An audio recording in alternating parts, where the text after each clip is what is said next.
बहुत बहुत धन्यवाद माननीय कैप्टन साहब।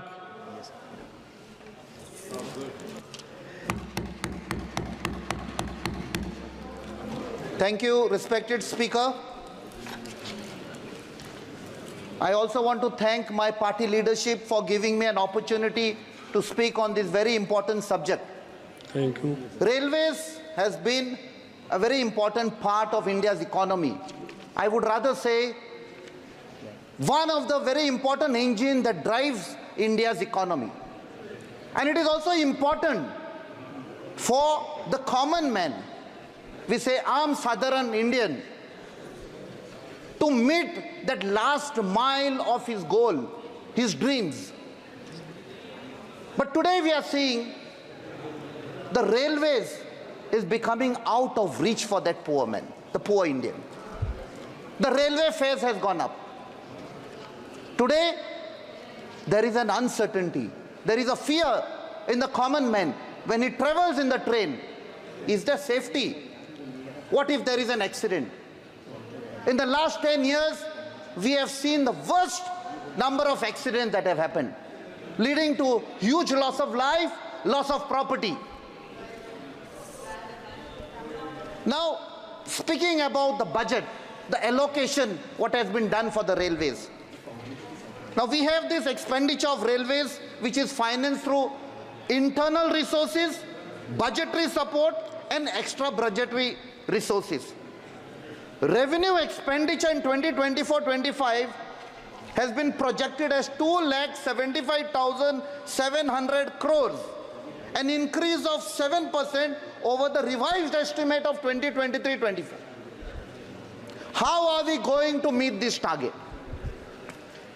Capital expenditure is estimated to be 2,65,200 crores, an increase of 2% over revised estimate of 2023-24.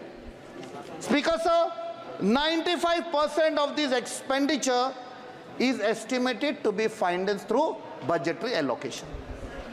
That means today we are speaking about how to meet the requirement of the railways for the goals that they have set in the budget.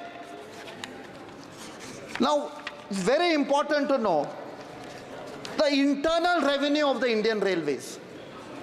That is through passenger, through freight and other sources. Internal revenue of the railways is used for funding is working expenses, which includes salaries and pensions. Passenger revenue at 80,000 crore is expected to see a 10% growth. Now, if we look at this, Speaker sir, we are surprised to see that the railways is trying to increase its revenue through freight. And what is the most important cargo that they are targeting is coal.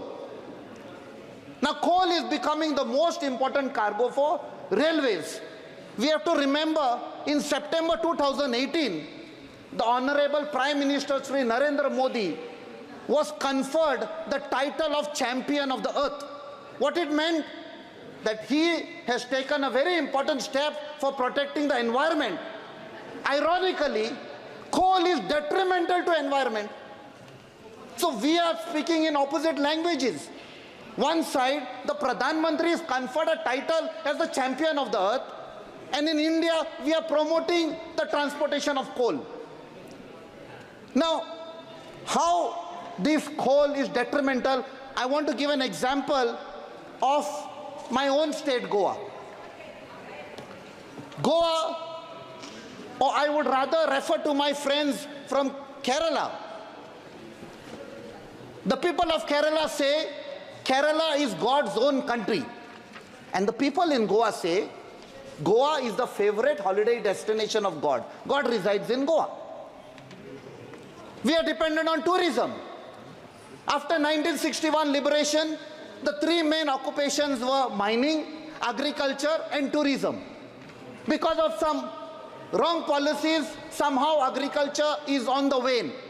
Despite nowadays giving credit to the youth clubs, to also the agriculture department of Goa, which is trying their best, and also organization NGOs like goinche fulle pilge khatir who are working to revive agriculture in Goa. Otherwise, we are dependent of the produce in the neighboring states of Karnataka. Now, despite all these efforts, mining in any case, there is a bend. So we are looking at the only organized sector, that is tourism. But when we are transporting coal through railways, coal is detrimental to the survival of tourism. Coal is responsible for the environmental destruction. It is causing destruction of the fields, of the rivers. It is affecting the business of the fishermen. Now, railways, especially RVNL, Rail Vikas Nigam, they are concentrating on laying a double track in Goa from Thinaigat to Vasco da Gama. Now what is happening is this double track is being laid in residential areas, through agricultural lands, through CRZ zones in violation of CRZ rules. Recently, the Goa Coastal Zone regulations, which are there, GCZMA, they passed strictures against RVNL for violating the CRZ rules. They have destroyed the creek in a village called Velsound. माननीय captain साहब start करें. Yes, sir, I'll finish. Sir, abhi 2 years back, they, because of some filling of the land, they closed the mouth of the river Kushavati. The Supreme Court, Honorable Supreme Court, has passed strictures in which they said double tracking in Goa is of no additional revenue.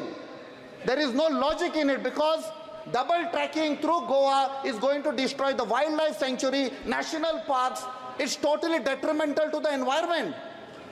Now, if coal is the goose that is giving golden eggs to the railways, railways should not kill the goose that is giving golden eggs to Goa, and that is tourism.